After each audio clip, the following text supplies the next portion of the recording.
Thank you, everybody.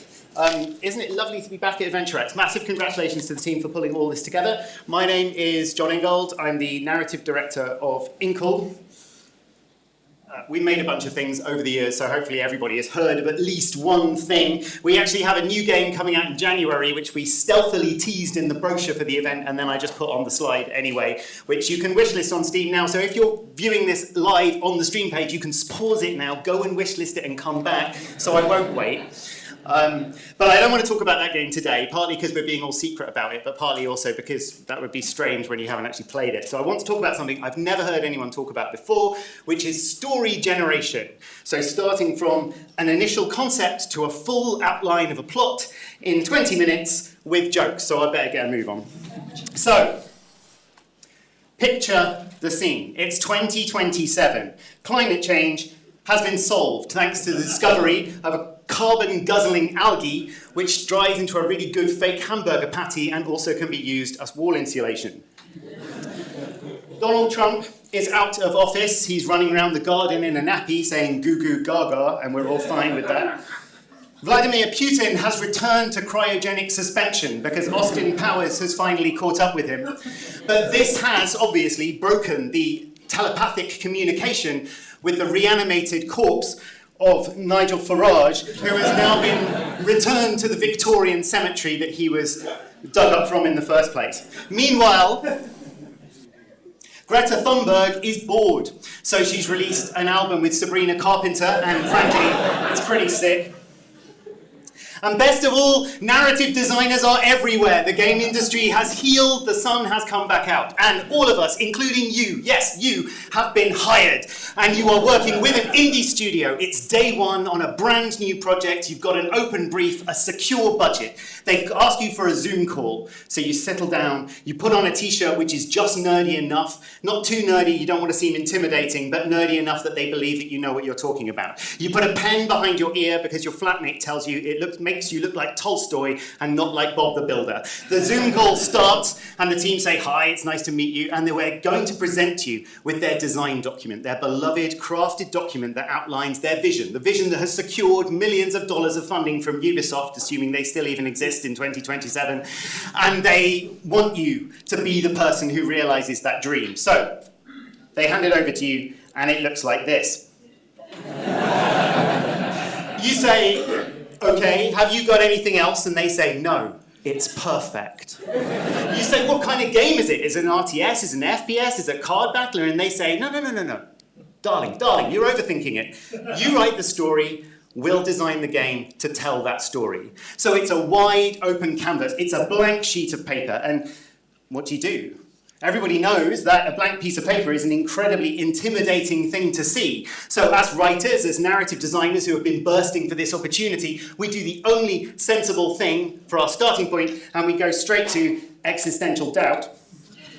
What even is a story? Who are we as narrative designers? Why are we doing this? What is it for? What does it mean? Well, okay, story has an enormous number of definitions. People are constantly arguing about it. It has almost as many definitions as the word narrative, and sometimes those definitions even overlap, but not always. For me, the definition that I use is extremely simple. Story is change over time. That's really all it is. So long as something changes over time, you have a story. It is not the same thing as law. This is very important. Law is facts which are not actually true. That's all that law is. So what does a story need to be a story? Where should we start? Well, if we're going to start somewhere, it seems pretty reasonable. Maybe the best place to start is the ending. Okay, it's a pirate game. What do pirates want? Well, we know they want treasure. They're after treasure, aren't they? That's okay. But treasure is just money, and money is a means to buy other things. So that's not a very good ending. Okay, what might a pirate buy? Well, they might buy a big ship. They might buy a big hat. They might buy a sandy desert island. But unfortunately, we know that only really, really bad people buy desert islands. And we also know that ships and hats in games are buffs. They're not endings. They're just things that make you more powerful. I am more powerful. I have a bigger hat. Oh, yeah, fair point.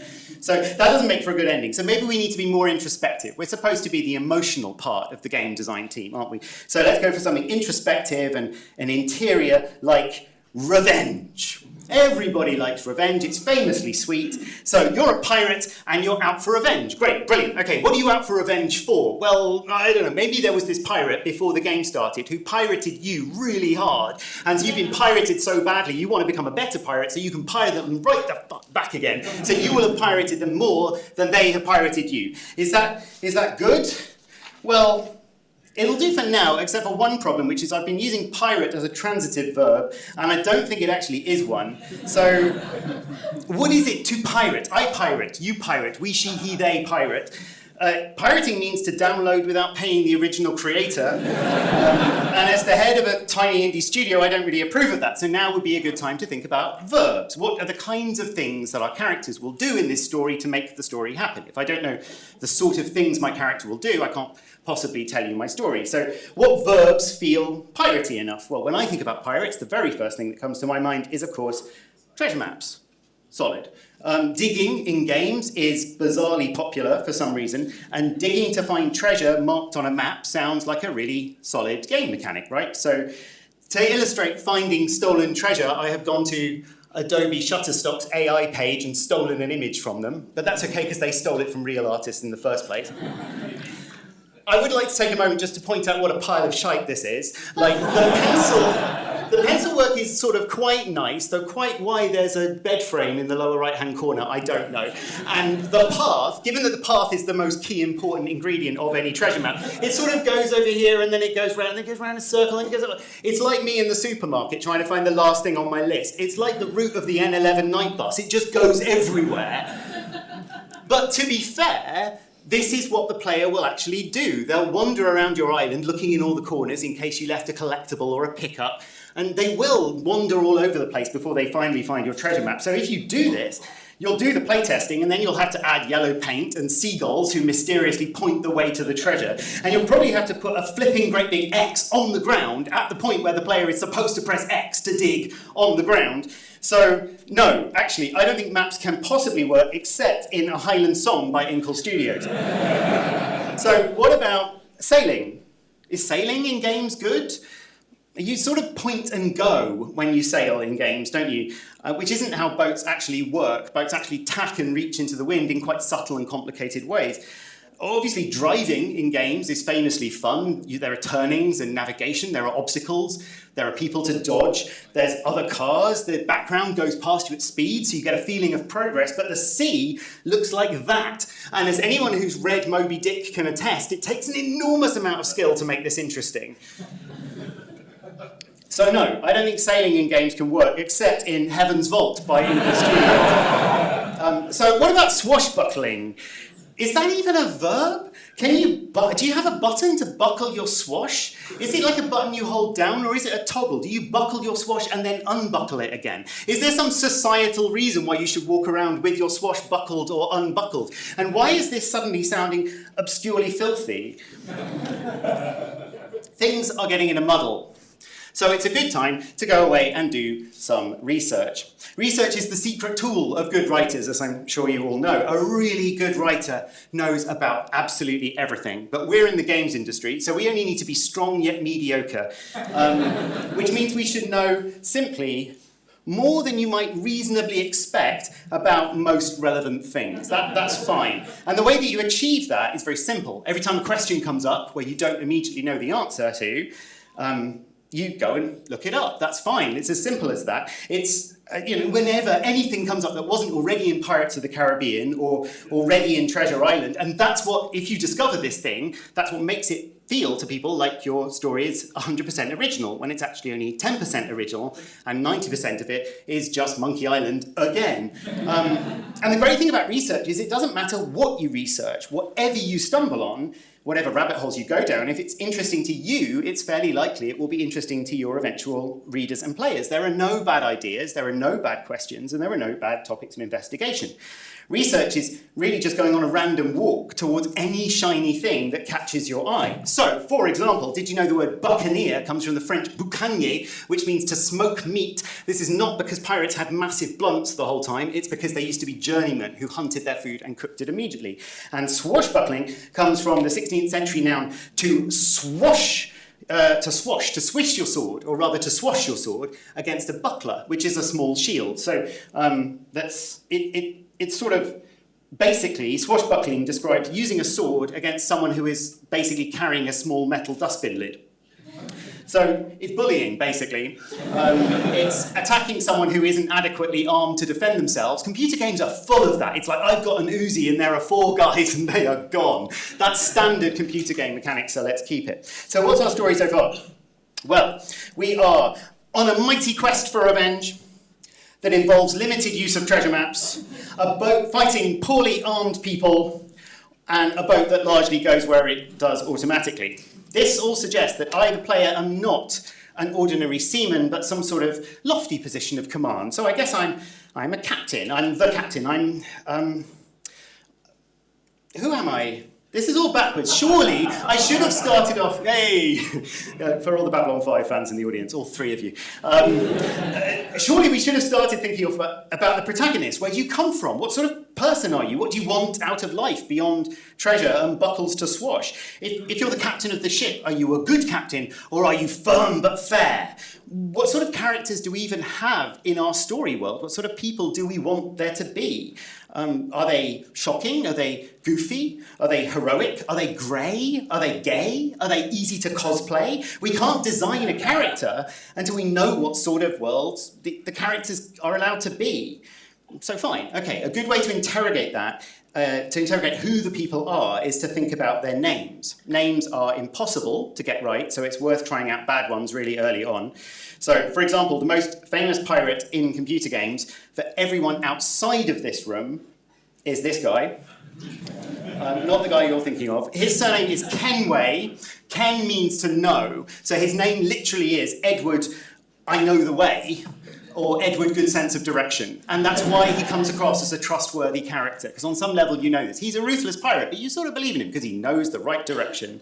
So what sort of name should our captain have? Well, let's check out some options. Let's look at things we've seen in the past, right? So you've seen Pirates of the Caribbean, of course you have. So I'd now like to introduce to you Captain Barnabas Caravaggio. He's a romantic but a rogue. Or you've seen Hornblower. Maybe you've seen Hornblower. I'd like to introduce to you Captain Julius Yardarm, who wears extremely tight trousers. You've played Monkey Island, so meet Captain Chomp Finwhacker. You've seen Star Trek. Meet Captain Max P. Trousers. You've probably read Treasure Island once. Treasure Island is all about geology, right? Have you noticed that? It's all about geology. There's Captain Flint, there's Long John Silver. So I'd like to introduce Captain Pyrite the Pirates. You've seen My Little Pony. Meet Captain Feisty the Pet Shop. You've seen Carry On Jack, if you're as old as me, so that's like, again, 3 of you, it's the Babylon 5 fans in the audience. So meet Captain Whoopsie Dervish, that's what humour was like in the 60s, everybody. Okay, all right, there aren't actually that many great pirate references. It's a fairly underused genre, bizarrely, so let's cast our net a little bit wider to other great leaders. So you've seen Dune. Everyone in Dune is called Colin or Jeff, but has a really extravagant surname. So you've seen Paul Atreides. Meet Bob Euripides, his best mate. You've played the games of Hideo Kojima. Now, Hideo Kojima loves names that tell you exactly what the character does. So this is Sam Bridges, who builds bridges. So meet Captain Boaty McSailface. You've read Pride and Prejudice, so meet Captain Annie Braithwaite. Wait a minute. That's a girl's name. Were there female pirates? You ought to know this. If you don't know this, you ought to know this. And if you don't know this, it's a very good time to go away and do some historical research, which actually we should have done ages ago, but I thought I'd leave it as late as possible to piss off the historians in the audience. So here are some true and interesting pirate facts. Firstly, the most successful pirate of all time was a woman from China called Zheng Yisao, but I don't know the pronunciation because I got it from Wikipedia, obviously. She didn't last very long, but she commanded the largest pirate fleet that has ever existed. Obviously, a game about Chinese pirates is a brilliant idea that someone absolutely should do, and kudos to Meg the Giant, who told me that 10 years ago, and I still haven't done it. Fact 2, the golden age of piracy, which is what we mean as Westerners when we talk about pirates, lasted for a disappointing 30 years, from 1650 to 1680, and was characterized by Anglo-French seamen based out of the colonial ports of Jamaica, Martinica, and Tortuga, who worked for corrupt governors of those ports, harassing and attacking Spanish treasure fleets sailing out of the Spanish colonies in Mexico, Panama, Colombia, and Bolivia. They were essentially mercenaries, which is not quite the romantic ideal. However, they did have women aboard, they even had women captains, and they also operated voting democracies aboard their ships. And that's really interesting, because if they operated voting democracies aboard their ships, that opens us up to a completely new and unthought of verb, which is voting. Voting as a game system is really interesting. Obviously not because voting is interesting. Where I cast my individual vote clearly does not matter. The last 20 years of my life have proved that to me repeatedly. But what does matter is how many of you, Zeebs, I can convince to cast my vote for me. That's the real meat of all voting democracies. Which is to say, it's not about voting, it's about lobbying. So, for example, if I ran, say, a national news website that was very well respected, and I decided to spend the last 10 years trying to persuade you that an ex-investment banker who single-handedly crashed the entire UK economy because Vladimir Putin told him to, was the best person to run our schools and hospitals, then I might be able to persuade you to vote for that person, even though it's such a stupid idea, it's like letting a perverted clown run the US military. Lobbying is really interesting, but it's only interesting if you're not the captain. You shouldn't have power to be a lobbyist. You need to have insidious power. You need to be, say, a cabin boy, or in fact a steward's assistant, which is the correct term. Then you can go everywhere on the boat. You can do sort of boaty type tasks. You can talk to everyone, but what you're actually trying to do is get them to do what you want them to do. That's got way more narrative possibility than following a treasure map across an expensive to build 3D terrain to one tiny spot where you can press X because it says X on the ground. And it's much more interesting than sailing from one island to another, only to sail right back again or use the fast travel system, which is presumably, I don't fucking know, it's a helicopter or something. And it also gives us a natural progression system. You can rise through the ranks from cabin boy, steward's assistant, to lookout, to seaman, to gunner, to navigator, to first mate, until, finally you become the captain at the end, so then you can do whatever it is that only captains can do, which is probably something to do with buckling your swash or swashing someone else's buckle in some important and significant way. Which means we now have a story so far that's way better than the one we started with, right? We're a lowly steward's assistant. We're aboard a motley cruise ship full of diverse characters with interesting dreams, hopes, and fears. And those people, we're going to help swindle, bribe, threaten, we're cajole, we're going to twist them round our little finger in order to get what we want. But that's interesting, because now we're basically Long John Silver from Treasure Island, causing a mutiny aboard Captain Flint's boat. Does that make us a baddie? Are we a baddie in this story? In fact, are pirates good or bad anyway? We want them to be like Robin Hood, stealing from the rich and giving to the poor, but of course they gave to themselves, and after a while they weren't that poor anymore. Most of them, as I said before, were in fact mercenaries, if you actually look at the history. So do we really want to say that pirates are honest and brave and true, like they do in the Muppet film? Or do we want to say something darker and more true to life than that? What, in fact, is the moral universe in which our story is going to operate? What even is a moral universe? It's not a very fashionable idea right now, but the truth is that every story has to exist within a moral framework that the author is either promoting or satirizing or just documenting. That's what stories are actually for. They show us how things are, or else how they should be. Stories that pretend not to have a morality actually always do. So Game of Thrones pretends to be uncompromising and truthful and edgy, but like all edgy bullshit, it's just nihilistic. It's like a miserable drunk sitting in a corner of a bus station at night muttering to itself that everyone's a bastard, especially women. Harry Potter, similarly, claims to be about the power of love, but what it actually tells us is that public school educated people are born to leadership roles. Twilight pretends to be about female empowerment, but it's actually a deeply conservative lecture about original sin. Good stories do better. Marvel, they're not amazing storytellers, but they're pretty solid on this one. They tell us never to give up hope. Every single film is telling us that every time. Doctor Who, slightly more sophisticatedly, tells us that evil is defeated by imagination, which is the root of all empathy.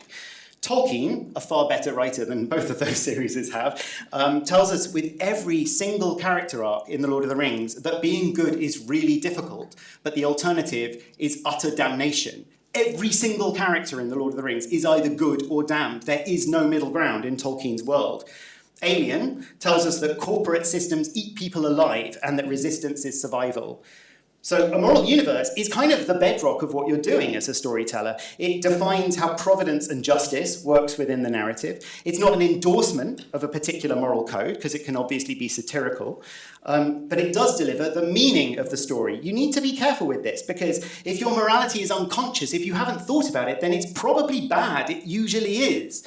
And finally, without a coherent morality, stories feel arbitrary, especially the endings of stories. That's why the ending of Game of Thrones didn't work, because they were so busy saying that nothing matters, that by the end of it, it didn't matter. And they can't solve that problem, because they've been building that problem for themselves for 5 years solid. So, what about us? What do we want our story to say? What do we want to say about pirates, but more importantly, about the world? Well, I think time's up. The studio call a meeting and they say, okay, we're back from the pub, you've had loads of time, let's hear it. We're super excited, everyone's on board, we've already been phoning Hollywood agents, we're going to cast some major Hollywood talent, we just need to know your story. Okay, go, it's your turn.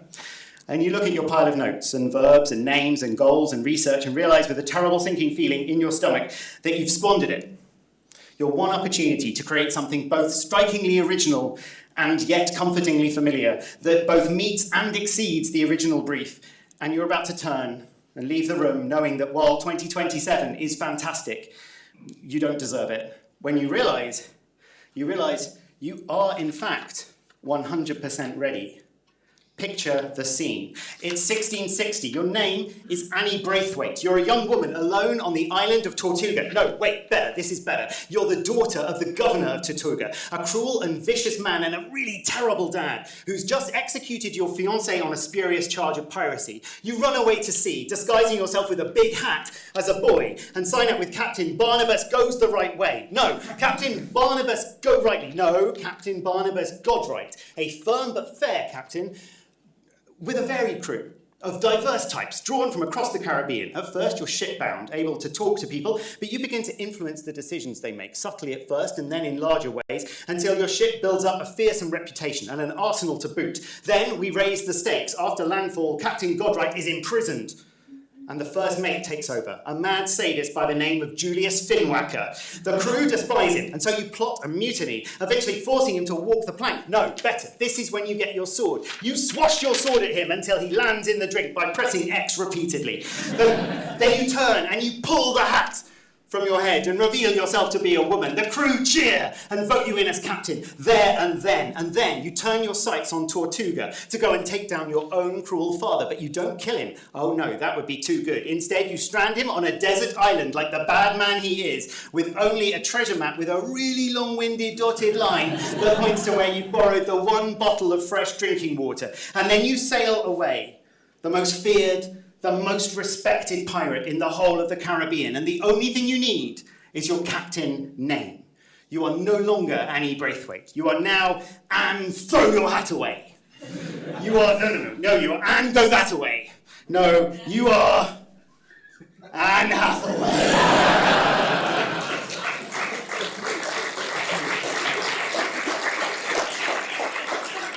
It's perfect. You're ruthless and brave and righteous. You are the force required to topple tyrannical leaders, to bind and unite a ragged seafaring crew against landed wealth and privilege. You are the wind that topples kings. You are exactly what we need to get to the 2027 that we all want and deserve. And we've brought everything together. The stupid suggestions, the historical research, a pun or two, the tropes we love, arbitrary details, until every part of our story connects with another part to create something that feels cohesive and exciting. Because that's the secret of creating a great story. It's not a hero's journey or a 3-act structure. It's bringing together everything that feels right, tying it together, trading up the weak parts, pruning back what doesn't work, without prejudice, without prejudgment, but with a strong sense of morality and heart. Story is the sequenced execution of everything that you loved in the process of discovering what the story was going to be about. And that's all that it needs to be fantastic. It's a million tiny details that have to connect to create a structure that is so strong it can survive attack from 100 different directions. People will attack your story analytically or emotionally or morally or historically or stereotypically, and your story needs to survive and be robust to those attacks. And if it can, then it holds itself together and it is its own thing. It is alive. You have to be ready to throw away anything you love at a moment's notice in return for something better, while still being willing to turn the whole plot upside down to keep one stupid joke that you liked because it held a deep inner truth. So, for example, this whole talk, which I hope that you've enjoyed and found educational, started because I thought of one slide. If you know me well, you'll know already which slide it is. It's this one. Everything else arises from here. To build a story, you have to grapple with it. You have to get messy. You have to engage with it. You have to let it excite and confound you. And that is why my beloved, soon-to-be hired narrative designer friends and all of those of you who are still working in studios, and good on you, that is why no fucking machine will ever be able to do it for you.